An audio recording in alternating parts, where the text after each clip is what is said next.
Merci. La parole est à Gérard Sebaoun pour le groupe socialiste, républicain et citoyen.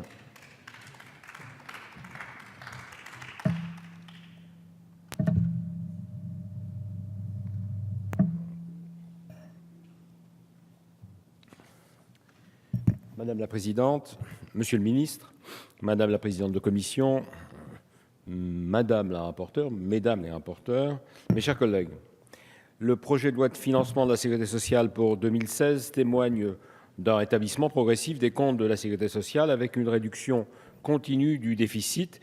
Je ne reviens pas sur les chiffres. Pour m'arrêter sur deux articles, l'article 7 qui nous propose d'entériner la seconde étape du pacte de responsabilité et de solidarité assise sur la baisse des cotisations sociales en poursuivant la fiscalisation des allocations familiales.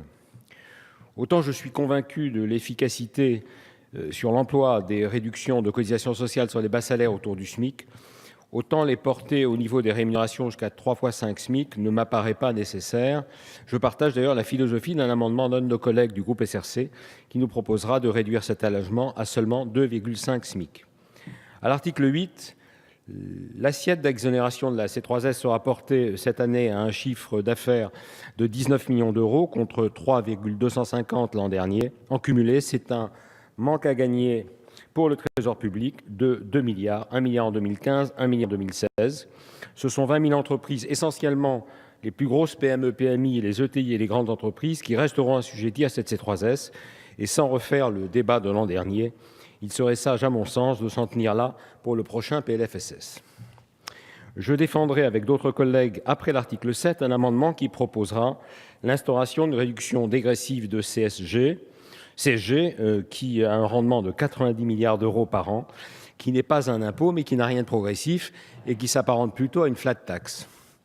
Cette mesure, si elle était adoptée, participerait directement au soutien du pouvoir d'achat des ménages. Deuxième sujet d'importance, me semble-t-il, dans ce PLFSS que je souhaite aborder, la lutte qu'il convient de mener contre les méfaits du tabac. J'ai co-signé les amendements portés par notre collègue Michel Delaunay qui s'inscrivent dans le droit fil et du programme national de réduction du tabagisme et de la loi santé porté par la ministre des Affaires sociales. En effet, selon le rapport mondial sur le cancer de 2014, 1 milliard de personnes, j'ai bien dit 1 milliard de personnes, pourraient mourir à cause du tabac au cours du XXIe siècle. C'est un chiffre qui devrait nous faire réfléchir. 700 000 décès pourraient être évités dans l'Union européenne, dont plus de 2% sont français, avec 79 000 décès, plus de 20 fois, je le rappelle, 20 fois, le total des accidents mortels sur nos routes.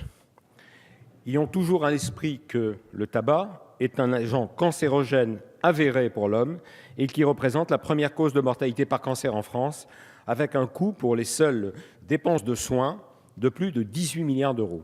C'est également un facteur de risque majeur chez la femme enceinte, je ne développe pas. Le baromètre santé 2014 de l'INPS nous montre que 34% de la population des 15-75 ans sont concernés.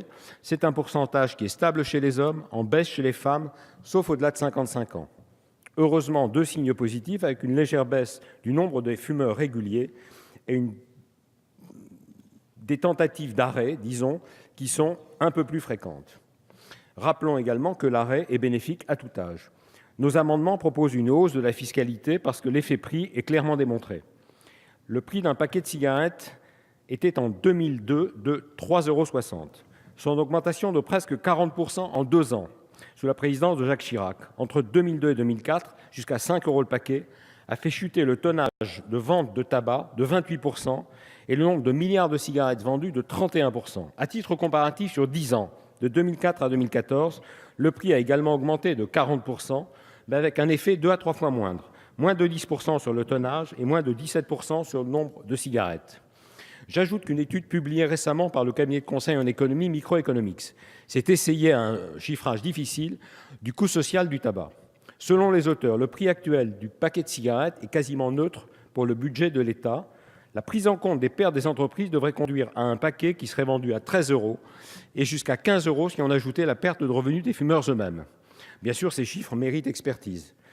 Mais nous sommes loin d'une étude qui serait simplement provocatrice si l'on veut bien regarder attentivement le prix actuel du tabac, du prix de paquet de cigarettes, outre-Manche, qui est à 10 € et à presque 12 € aujourd'hui en Norvège. Une augmentation sensible de la fiscalité sur le tabac va de pair avec l'instauration du paquet neutre qui avait été adopté par notre Assemblée en première lecture de la loi Santé et supprimé par le Sénat. Mes chers collègues, je vous l'annonce, nous le rétablirons en seconde lecture, parce qu'il s'agit de mesures efficaces. Je conclus, mes chers collègues, en vous disant que le tabac est un tueur qui n'a rien de silencieux. Il nous appartient d'utiliser tous les textes de loi à notre disposition, PLFSS aujourd'hui, loi de santé bientôt, pour faire chuter au plus vite sa consommation. S'arrêter de fumer entre 35 et 49 ans procure un gain moyen de 10 ans d'espérance de vie. 10 ans d'espérance de vie. Je pense que ce chiffre, à lui seul, mérite toute notre attention. Je vous remercie. Merci. La parole est à Christian Hutin.